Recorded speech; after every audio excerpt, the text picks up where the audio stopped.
You really do. Some lighting adjustments. Oh, man. Where were you on the 5th of March? It actually looks better. That lamp looks like that one that keeps killing the eye in Pixar every episode. It is. It's that same lamp. I think, actually. He every once in a while jumps on your head? Yeah, it's painful. Okay. Well, welcome to our behind-the-scenes recording of our podcast. We're glad you're watching, and if you want the full, edited, and shorter audio version, visit www.carnivoretheology.com. Welcome to Carnivore Theology, a podcast that covers hot topics. We need to edit that, because that seems like you do that twice every week. Welcome to Carnivore Theology. Welcome to Carnivore Theology. No, seriously. It's behind the scenes. It's a Carnivore Theology. This is the intro to my intro. This is my intro. Just say, okay, we're behind the scenes. Okay, yeah, maybe I'll edit it. Yeah. All three of us can do our own work intro. on that. Yeah, okay. We can do all three at the same time. And see who has excellent auditory processing abilities. Anyways, we cover hot topics, current events, and we answer your questions to help you grow from milk to meat. Not that you people ever submit them anymore. Man, it's been so long since we got a question. Submit our questions! Come on. Actually, people no longer have any questions about theology, Christian living, church and society. Well, I can only assume that after 97 episodes, we pretty much covered the gamut of all of human existence. So, yeah, we're just about there. So, anyways, there's Chad, there's Al, I'm Steve, and we're going to be talking about divorce today. And Steve's an expert on this, having gone through it 17 times. I know. It's awesome. It's weird to have that many kids in that many provinces. Yes.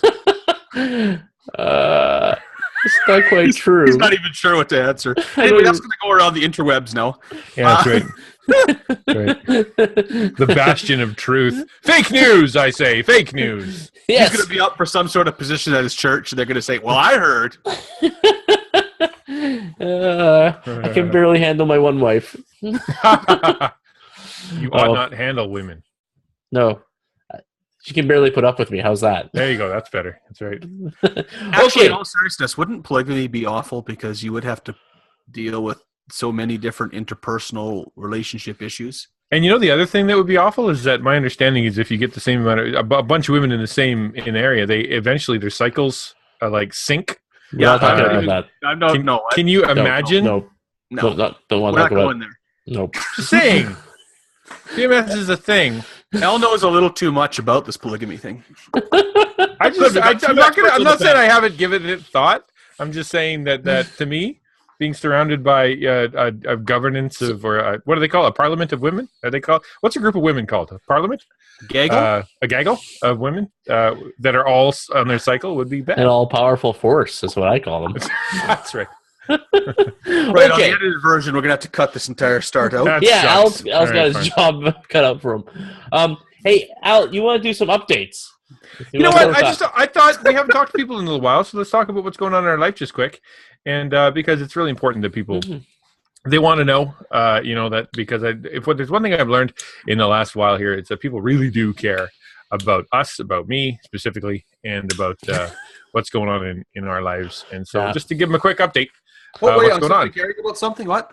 No. It's so Chad. Yes. Let's do this in Alpha. Oh, we lost Al. Al froze. Oh, there he's back. Oh, you're back, Al. What did he say? He said Alf.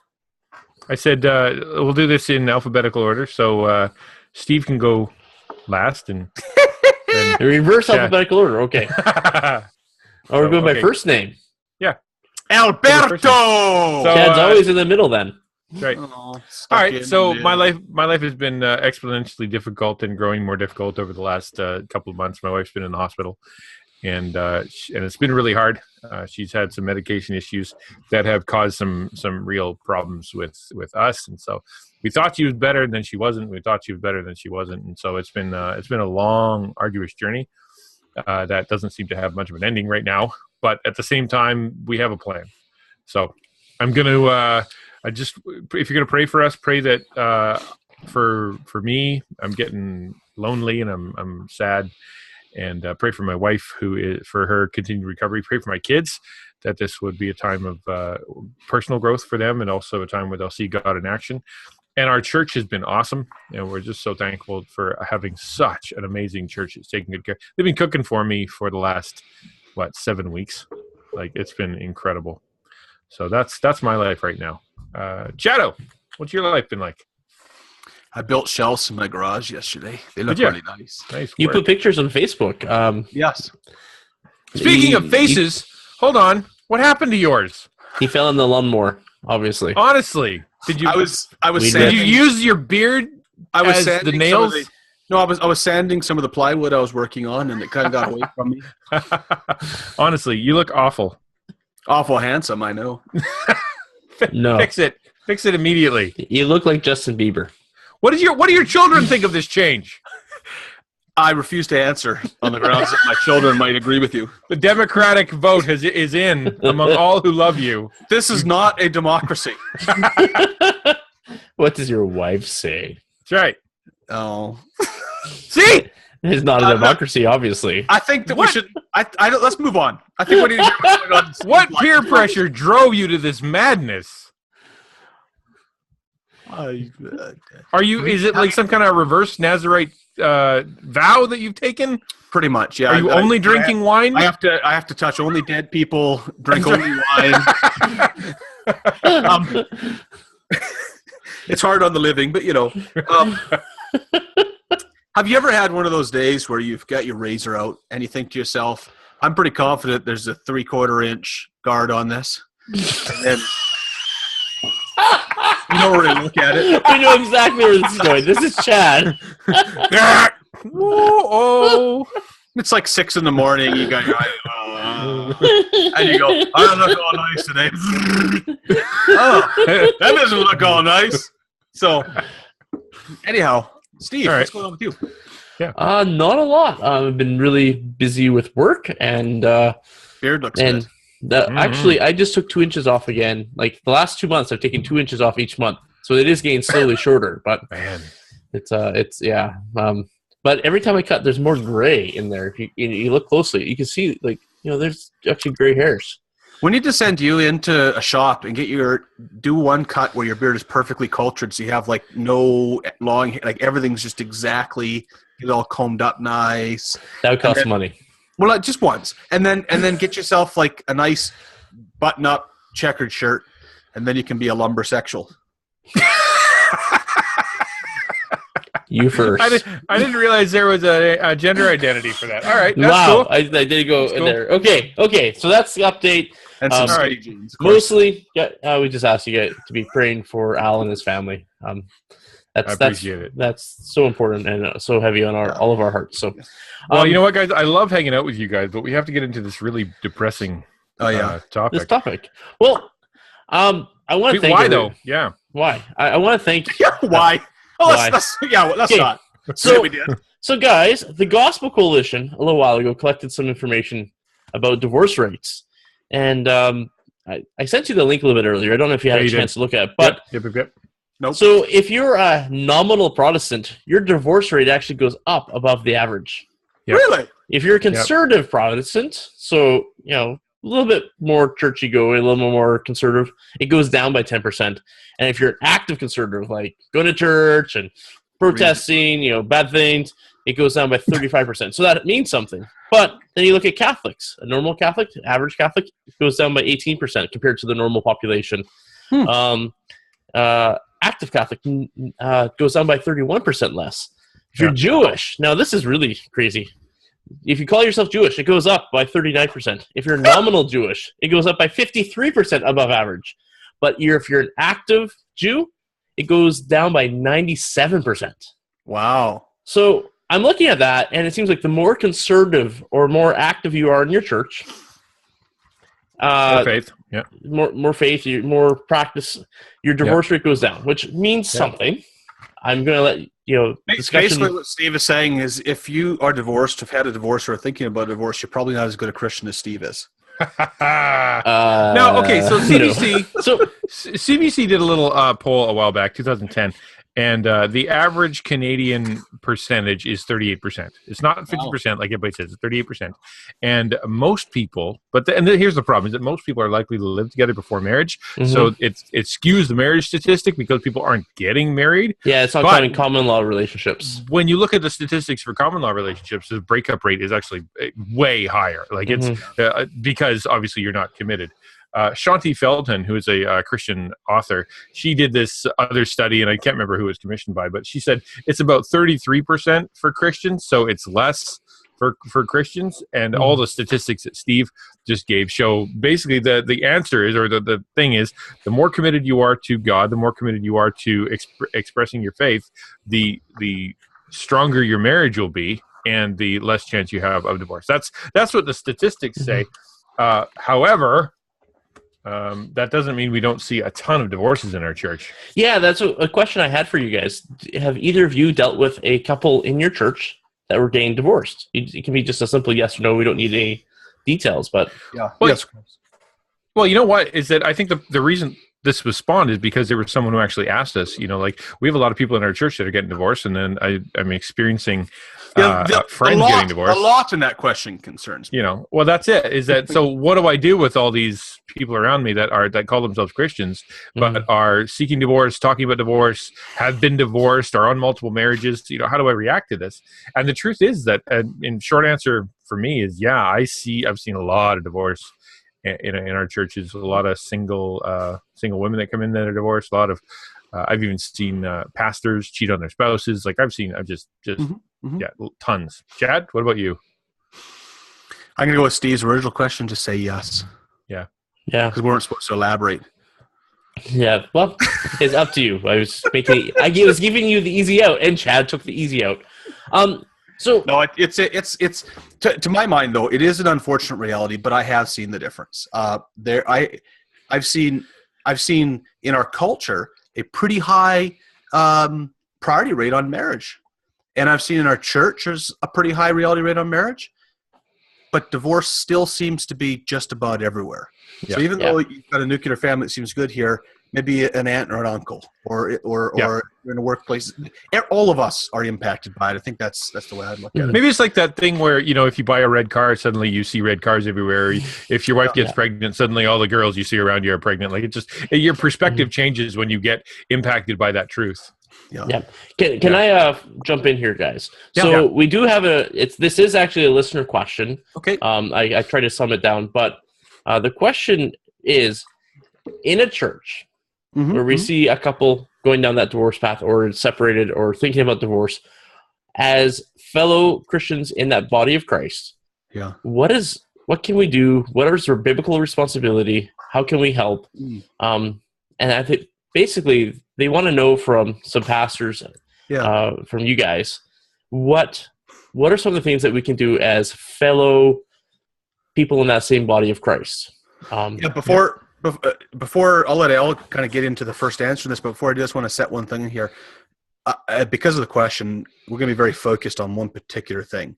Someone in the church who appears to be heading toward divorce. We're not going to deal with people who are already divorced. We're not going to deal with people outside of the church. There's a huge breadth of biblical teaching on every place a person can be, and there's always a gracious path that God allows us to walk on wherever we are. Right. So in this one circumstance, the advice we give here will not apply to many of these other areas. So I'll just keep in mind. What do I do about the divorced people in my church that have been divorced for a while, right? It's a lot different question than I see someone headed towards that direction. What do I do? Right. Yeah. And the listener was asking about, we see people on this path. What do we do? Okay. I've got a bit of an Elementrix set up. I don't know, Chad. Yes. You've done absolutely no preparation, so if you'd like me to do the heavy lifting and you can help me out, that's how I feel about all of life, El. Sounds good. Okay, I got 5 things. Okay, 5 things. So the Elementrix of what to do about people that are headed toward divorce. Number 1, I have don't leap to judgment. Seek to understand what's going on with an open mind and an open heart, because you don't actually know what's going on. The first thing I think you need to understand is that you're listening to a rumor. Chances are they didn't say it to you. Maybe you're even falling into gossip or lies. You have no idea. Get it from the horse's mouth. Talk to the actual person. Don't leap to judgment that you think you know. Maybe they aren't headed for divorce. Maybe they're headed for counseling. And all you heard was, we're having marriage troubles. We're headed for counseling, but you missed the last part. So don't leap to judgment. Okay? That's number one. Chad, anything you want to say to that? No, the only thing I'd add to that would be to expand on it in this way, that generally speaking in the church, we need to be part of the family. If you're talking to your sister or your brother or your mom or your dad or your child, and you think they're doing something that's dangerous, wrong, questionable, how do you approach them and talk to them? Now switch that up. You're in a busy workplace. You're somewhere where you don't know people, and you think you might see something. How do you approach them? It's very different. If you're not involved in the life of the church, you're not involved in people's lives, I would almost go so far as to say, shut up. You have no business getting involved. Get into people's lives first and be a friend first. Yep. I can't make a judgment for my pew on the other side of the church? No, and that's judgmentalism. That's what Jesus is talking about when he says, take the speck or take the log out of your own eye before you try and take the speck out of your neighbor's eye. Absolutely. And we don't want to go there. You need to be a part of the community, a part of people's lives before you can speak. And that's just a pastoral general perspective. There's going to be unique circumstances, blah, blah, blah. Right. Okay. Second thing I got is don't ostracize the person. Going through a difficult marriage, you're going through a difficult time in your marriage, is not the unforgivable sin. Don't walk up to them and brand them, as someone who is, I'm not going to talk to them anymore. They're a toxic person. Boy, oh boy, that's terrible advice you see online all the time. Get rid of the toxic people out of your life. Only hang around positive people. Here's a little bit of pastoral truth. Those people don't exist. And if that were true, I wouldn't be hanging around Stephen L. Oh, well, and that's the thing is that those positive people who are only positive all the time and have it going, they're all faking, and they do have problems. You just don't know about them. So don't ostracize these poor people by making them, because they're going through a hard time, I don't want to be anywhere near them. That's the opposite of what the Bible says we're supposed to do, right? We're supposed to be loving these people. They're in enough pain without you trying to hurt them.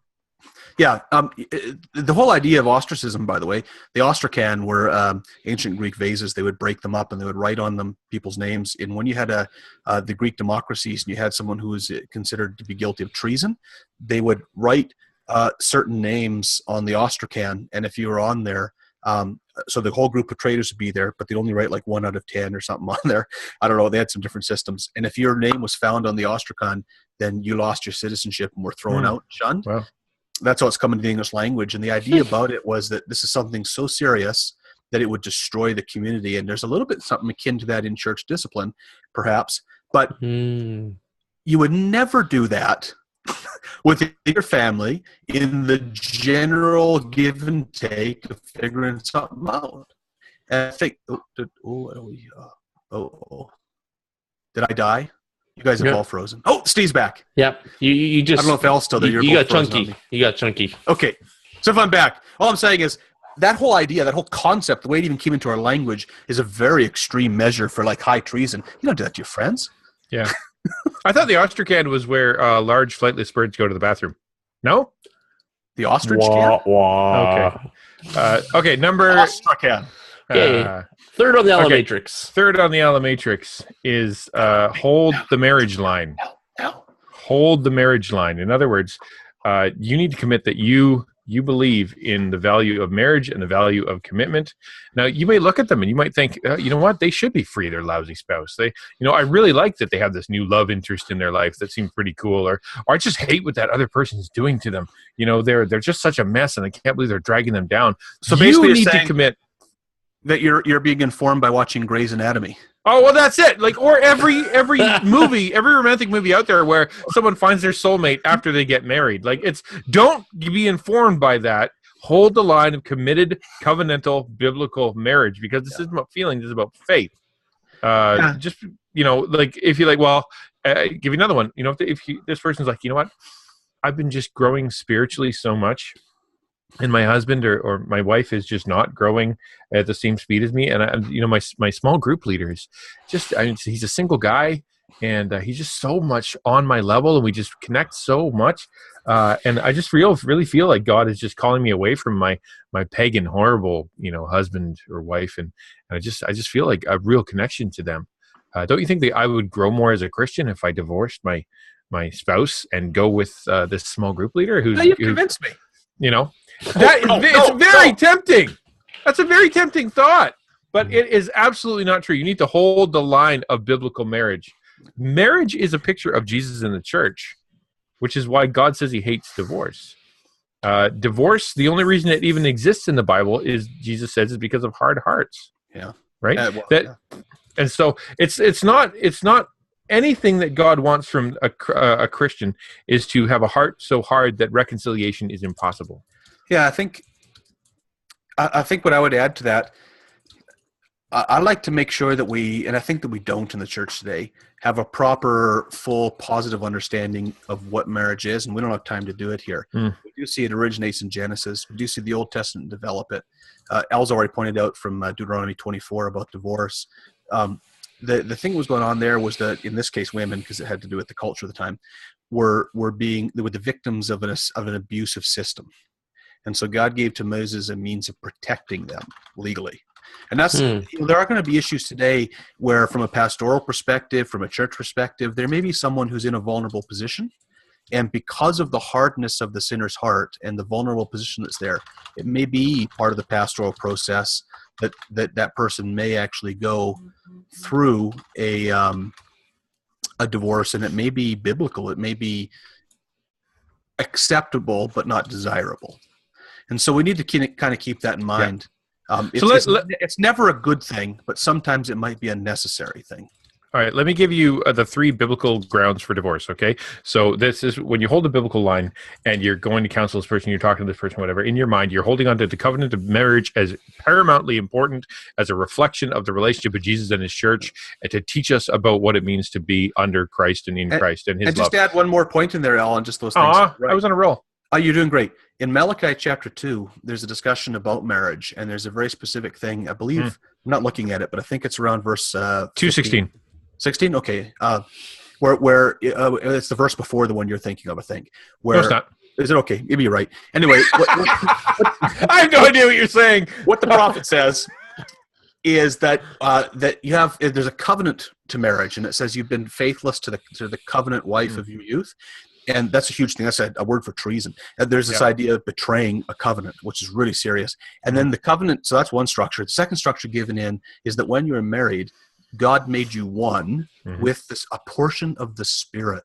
So there's some sort of divine supernatural union that any person who is married is made one. And that's what Jesus refers to in the New Testament. What God has made one, let no man separate. So you have this covenant commitment under God.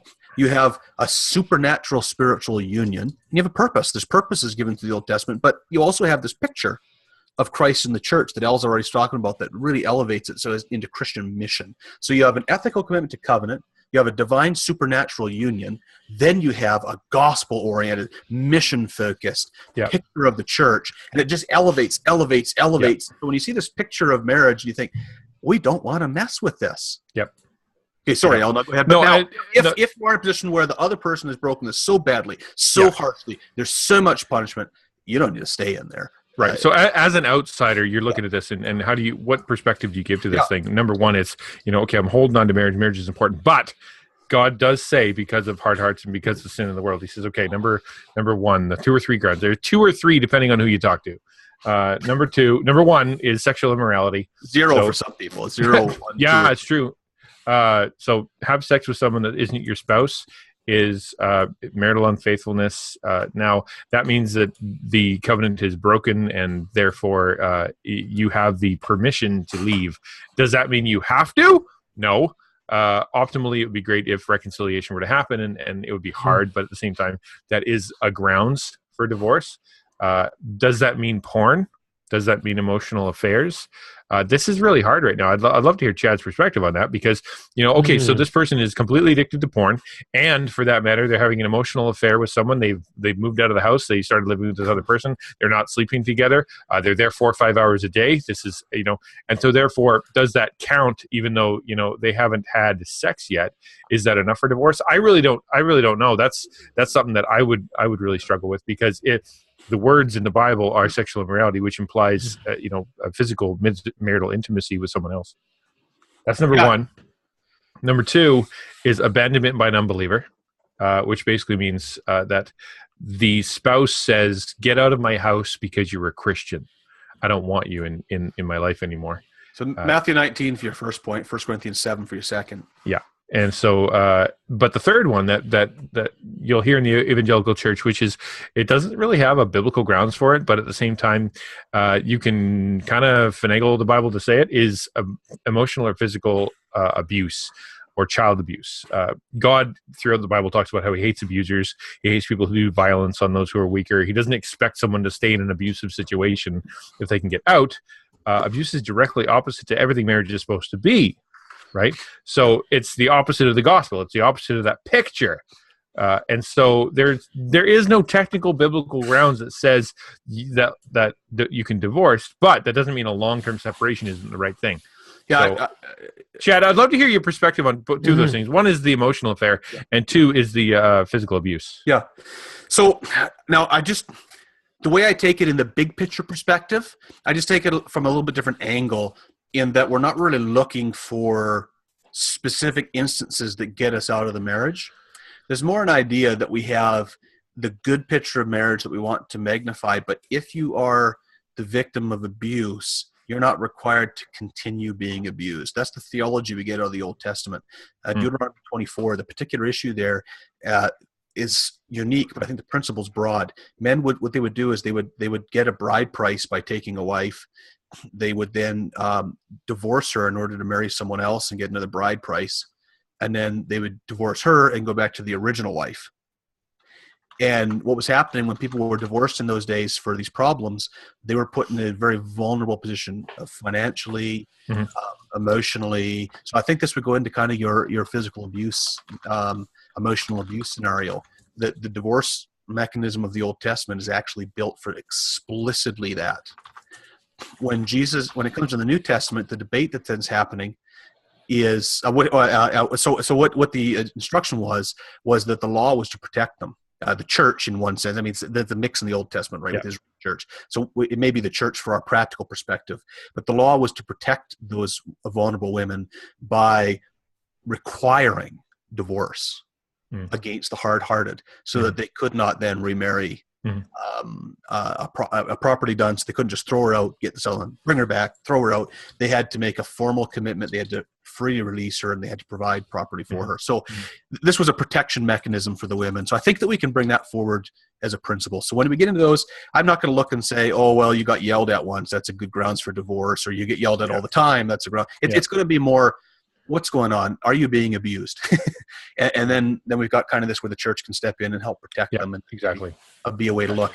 On the first one, you definitely need pastoral counseling. You definitely need counseling. Like this is, you got to run this up the ladder. Yeah. On the first one, what was the first question? Now I just trying to remember the word that you had him in there. Matthew 19. Emotional affairs. Emotional affairs. Yeah. Again, I would say that one is. I think what Jesus is doing in there, the rule that Jesus has, if you want to call it a rule, the ideal that Jesus has, don't get divorced. That's it. But then he's going in and saying, but what do you do when? And he's sort of saying there's going to be times when somebody's going to divorce you, when something bad's going to happen to you, when an affair's going to happen to you. What Jesus saying? The covenant's broken. They've already ripped and shredded everything up. In those kind of cases, there's an allowance for moving on with your life. And the reason's the same as Deuteronomy. In Deuteronomy, Jesus says of Deuteronomy, it was because of the hardness of your hearts that God did this. In other words, what he's saying is, you're so unrepentant in your sin, you're so unwilling to change, that God had to bring national law to protect the victims of your evil. So it's not like, hey, here's my get out of marriage free card. If I can check this list, it's exactly. I'm such a bad person, I can't. Exactly. Or the victim is saying, I'm with someone who's essentially unredeemable. Yeah. Right. We're almost out of time, guys. So I want to ask one more question. What worked to help these families through the divorce? What are some strategies, things you've seen that actually worked to help? I'd say nothing works, but faith. I mean, you're going through a very hard time. Divorce is akin to death. There can be all kinds of trauma. The people who come through it best are the people who most strongly, their faith is most firm, and they have a church family, supportive family, and friends around them who are with them and nurturing them and helping them along the way. And then they follow the path. We didn't get into this, but there's a path in Scripture for after divorce. What do you do? And there's some different paths. And so I think you want to follow those, and that's where you're going to find your health and restoration. I got a few practical things you can throw down. Yeah. Number one, as their friend, realize they're in a weird place. As their church, as their pastor, realize they're in a weird place. So them coming to couples night or singles night or college and career night, you can't come out, like all those things are going to be weird. But themselves, if they don't know if they're going to be belonging, and it's going to feel so strange. So work on inviting them out for meals and out for fun to events that aren't just for couples or just for families or whatever. That will actually reinforce how lonely and how difficult things are. Make things that they can get involved with, and maybe go to bring them to your place and administer to them privately. That's the first one, is realize they're in a weird place. Make sure your church has things that I guess that would be nice. You know, those ways, yeah. And don't just gear everything for the one nuclear family, which is. Mind you, stuff doesn't have to win that. I would say stuff doesn't have to be formal either. That could be. No, exactly. That's my point. Is that like church community? Yeah. Second, it's super preferable if a bunch of divorced people don't make their own small group. So, in other words, if you see this person basically cloistering themselves off into only like-minded individuals that are bitter like them, talk to them. I had this happen in one church where a small group cropped up, and it was only divorced women. And I thought, well, that's going to be bad. And I was right. And it turned into a man-hating, bitter thing. Actually, that really is true, though. There's a sense where you can get some support from people who've gone through similar things to you. And in the right circumstances, that can be okay. But boy, I tell you, in this fallen world, we're so much more likely to bring one another down to our find someone who's gone through it. Find someone who's gone, down the road. If someone is healed and all that afterwards, that's different than a group that's all in the same crisis point together. Exactly. And then the third one, help them to flee temptation and help hold them accountable. Because if they are going through a difficult marriage or a difficult time, then it's going to be hard for them not to do things like starting to see people that find them attractive. And I wonder if this person, should I give them a call? Or pornography, like I'm lonely, therefore I want to go look at porn. They can stumble in all kinds of ways. So help them to do things like put blockers on their internet and stay out of clubs or stay out of places where they can start having feelings for people that aren't their spouse. Just help, because it's good counsel to say, you know what, no. You shouldn't go to that club. You shouldn't go to that whatever, because I can hear in your voice you're going to go see so-and-so, and that relationship is going to get you in trouble. Just be willing to say that. That's good. Well, thank you, guys. Any books, anything like that you just want to throw in there that might be good to help around this topic? Yes. You guys usually have books. Oh, Chad's going. Al, do you have anything? You know what? No, this is a thing that you should talk to your pastor about. I can't think of any books off the top of my head that are going to specifically help. You really should sit there and talk to your own pastor, talk to your own your friends, and really get this open. Yeah, there's a bazillion marriage books out there, and they're all going to have different perspectives and stuff. But at this point, when it comes to if your marriage is struggling, you need someone to step in and mediate. You need someone to actually sit there with you and have this conversation, and not just a book that you have to go change yourself. You need to sit there with somebody who can actually talk to you and mediate this conversation and help to explain what the other person is saying. So if you can do that with a friend, you can do that with a couple of elders, you can do that with your pastor. Just find someone that's a bit more mature, that has that's been down the road a bit, so they can help you in navigate. Or for that matter, an actual counselor. Find a counselor, a marriage counselor. Yeah. Well, it looks like we lost Chad. I think he's standing in his library there, wandering around in circles. Tell you what, whatever he finds, we'll post on the website. Okay. Well, we got to wrap. We can't wait for Chad to stare at his books. Yeah. So thank you for listening today with Chad, Al, and Steve. We discussed divorce within a Christian church and how to help. And okay, Chad's going to add the last note. To the listener who posted the question, get the book, God Redeeming His Bride by Robert K. Chung. He was one of my professors at Southern. This is an amazing book. Every pastor, every church member should read this. It does have a subtitle about church discipline. Don't let it scare you off, because church discipline is not like the kicking people out of the church weird thing. It's a big, broad discipleship thing. And this is specifically deals with practical strategies for this very topic. There we go. There's a good book. Yeah. So thank you guys. To find out more about Carnivore Theology, or get some custom merchandise, download bulletin inserts and posters, or if you want to send us ideas about topics you want us to cover, visit us on our website, www.carnivoretheology.com. For even more Carnivore Theology content, check out our CT Shorts video series on our YouTube channel. Chad's shorts are pretty awesome too. I know. I thought that. Yeah.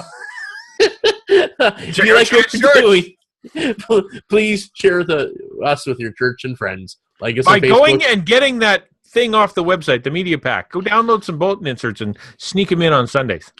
Sneak them in. Yeah. Rate us on iTunes, and as always, we encourage you to connect with your local biblical church and keep your eyes on the cross. Yep. All right. Bye-bye. Aroso. Chad's used that one before. He's getting 97 languages he doesn't have. Making it. Bye.